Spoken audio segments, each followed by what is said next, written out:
Lynn Asumi returned from the USA at the beginning of the pandemic and became a healthcare worker not because she wanted to. She was forced to come back by her former husband who blackmailed her into returning to earn money for him, while he kept their 4-year-old son, Adrian. I just visit one church, Africa church here. So the first meeting I never see him at all. The second event, then I saw him. Then he's a drummer in the church. He came to try to talk to me. Then, you know, most of the church, we getting together, we make friends, we introduce one another. So he said that he's from Nigeria, but at the moment he's in KL. And he said that he's taking a degree course in Malaysia, engineering course, something like that. Because I came from a very traditional Chinese cultural family, so I never tell anybody. My first marriage is different from this guy that treating me. He's so gentleman, you know. Everything he do is me come first. So I find this guy is trustworthy. That's why he really buy my heart. Whatever you ask, he will do it for you. You know, those like sweet talk is good in it also, very good, you know. Like he will, like when we cross the road, he won't let you cross outside the road. He will, oh, no, you don't go in front, you go inside. I walk outside in case of accident or what, you know. There's a little bit thing that made me melt. He promised me that we will die together.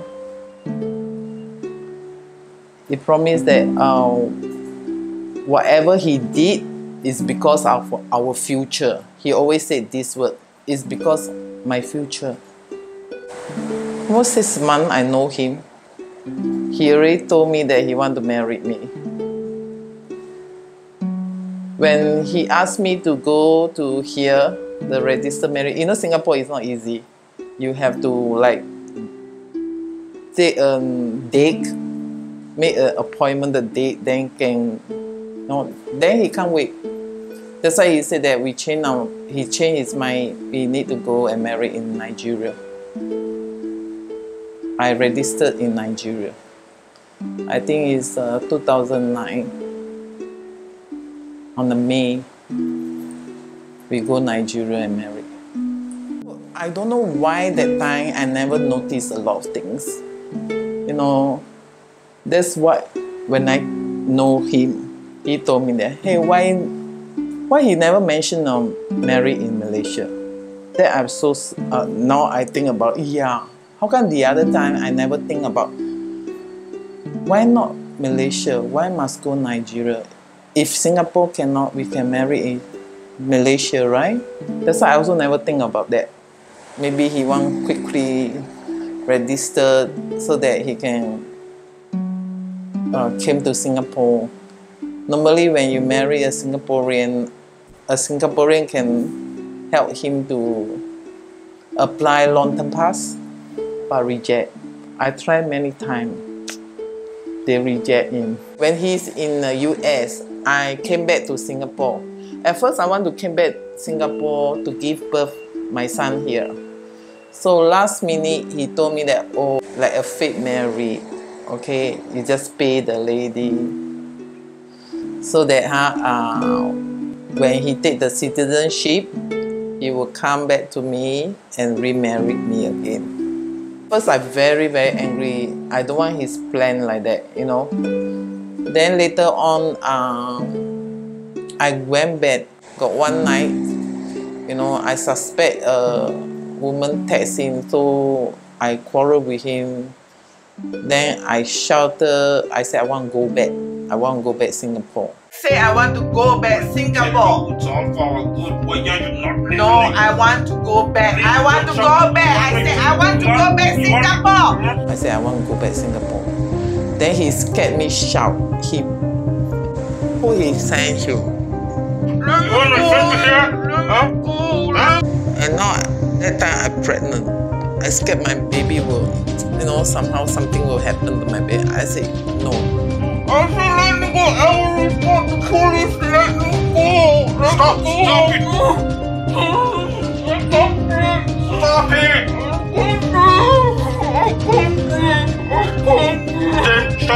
Stop. I screamed until his friend from the other room came out.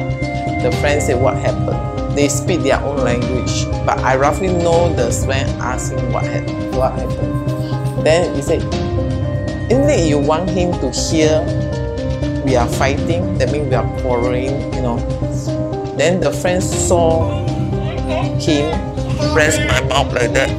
I'm crying. I said, please, let go of me. I can't breathe. I still shouted at him, I can't breathe. I screaming and screaming. He said, you keep quiet, then I will let go of my hand. If you don't keep quiet, I still will hold it. So I said, please. I want to, I said, I will be quiet. I said, I will be quiet.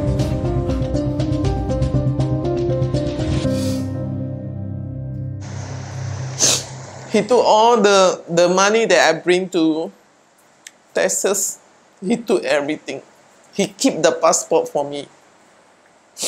The only thing I can see my passport is when I give birth to my son, then he returned my passport. That means that he tell you that, okay, you want to go, you go. Because I can't go because my baby is out. I cannot leave my son like that. So he said that he's 4 years younger than me. It's not 4 years younger. He's 14 years younger than me. Later on, I find out that he's 14 years younger than me. And that's the time we already married. If I'm not wrong, it's 2017. She came to my apartment and knocked the door. So I opened the door. Then when first thing she saw is what? My son. And my son that time start walking that time. Start to learn walking. Then he saw my son, the nose exactly like him. He said, why he lied? He said my ex lied to her that he divorced me without a child, without children with me. That means he also lied to that lady, That lady crying, her tears come down. But I say, okay, since we know what is happening, so why not three of us sit down? And I tell her, hey, since you all are married, okay, ask your husband to give my son passport to me because he did apply a passport for my son, US passport, but he keep inside the bank safety there. That's why I asked the wife to beg him to give so that I can bring my son back to Singapore. I want to come back to Singapore with my son, but if I cannot take my son, I'd rather stay down there. So he asked me to come back and start the foundation first. And I believe that he will come and remarry me again. That time I still believe. I still believe him. Every time when we quarrel, we fight, I still believe him. I don't know why. Because he said they want to send my son here and suddenly he not sending. Then he just blocked everything. We never have any contact. He blocked me inside the house. I cannot mix with anybody. I cannot bring my son go downstairs. No, cannot. I have all the CCTV around me. My first marriage failed, but my second marriage will be better than the first one. I always tell myself, I want my second marriage to be better than my first one. Lynn was helpless and desperate to get back her only son, but all her attempts were unsuccessful. Finally, she decided to try to make her way back to America from Singapore, hoping that somehow she might be able to reach Adrian. But her former husband made her return to Singapore without her son. He told her to get a job and rent an apartment so Adrian and he could join her. I go dating site is because I want to go back America. I want to find American guy to go back America because that's the way I can get my son. I always think like that, you know. I don't know why Rama suddenly popped out. Then we have a chat. The first time when she spoke to me about her past life, she broke down and she cried, she wept, and there she explained me whatever happened, and I could notice a lot of innocence in her, you know. Even when she was emotionally talking, suddenly if you see Tom and Jerry in the TV, she'll stop and laugh for some time and come back to her emotional story, that kind of innocence.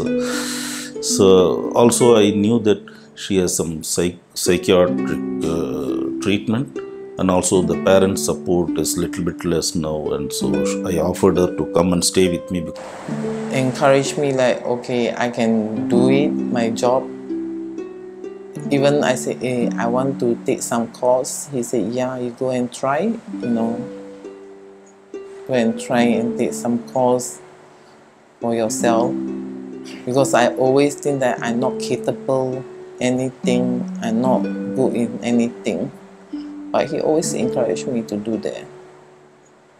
So after repeatedly hearing that, one thing was pretty clear. She was initially scammed into a marriage, and then because of her innocence and naiveness, he manipulated continuously. Because he very quickly knew that she is going to trust. He wanted to marry you. The first aim is Singapore citizenship. Because it didn't materialize, he had even tried to get rid of you and ill-treated you. You didn't understand that because of the Bible codes and things. So he thought, okay, now why don't I, get a baby from her and try this. He made sure she's not running away. So he took her passport and made the divorce, and initially told sham marriage and later army story, and then real marriage, and he mesmerized her into a mental status where she decided that, okay, whatever happens, I'll live and die for my son. I don't care about his torture, about love is not through words or kneeling down. It should be by actions. So you see, and also she had an inferiority complex that she's fit for nothing or she don't know. I had to slowly remove that from her. To share her experiences on how trust, religion, faith and the internet betrayed her, Lynn decided to write a book. She tells the story of her first marriage, when she gave birth to 3 daughters, and her second marriage, when she had Adrian. Trying to lead by example, she writes about all her flaws and mistakes in an attempt to help others learn from them. I always tell my son, even I see his picture, I will cry. I will cry. She was always thinking about her son. That's the only purpose for her to live. This is what she kept saying. And even though we kind of agreed to live together, still she told, still he thought she wanted to go to America. She talked about her past and how to always get her son. This is what, whenever we talk, finally it will come and end here, how to get. And then she'll show the pictures, video, everything. And she used to talk to her son also through video chats. Initially he told he will send the son, but later he didn't, after everything is cleared by immigration. I so miss you. I really so miss you, my son. I really so miss you.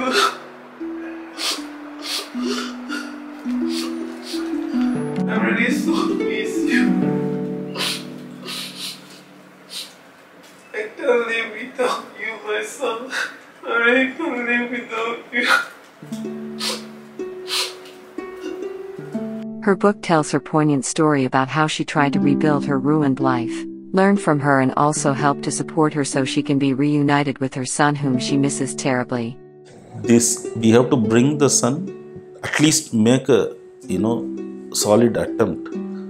So then I thought when I discussed with some people, my friends, they told, yeah, this story is too emotional.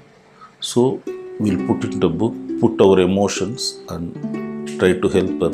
And everybody would have got cheated in their life at some point in time. But maintaining the status quo, continuously, that's wrong. So how to wake up? This is what the story tells, Okay, yes, come on, wake up. You understand you are cheated fast, at least.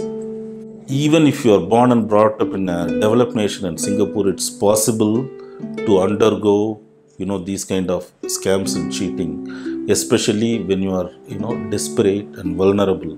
So our book is going to clearly point out that, and yeah, every woman should read, and even every girl should read and understand, okay, there is, even in Singapore it's possible.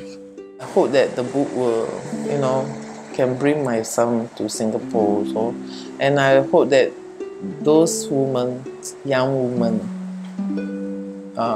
don't follow my footsteps. Another thing is, I want my 3 girls to know what happened, why the mom until married second time and end up to be like that, coming back. Lynn wants every young woman to read about her 11 years of misery so they can avoid making the same mistakes.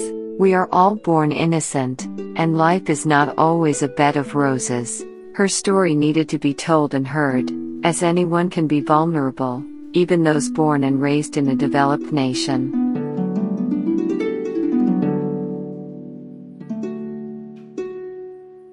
Is this the end or the beginning of her new chapter? The physical distance from her son has grown exceptionally, and her tears have not yet dried. That is who we are, mothers who do not give up.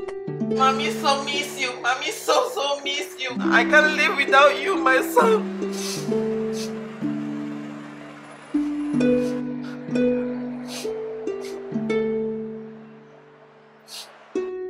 Learn to light a candle in the darkest moments of someone's life.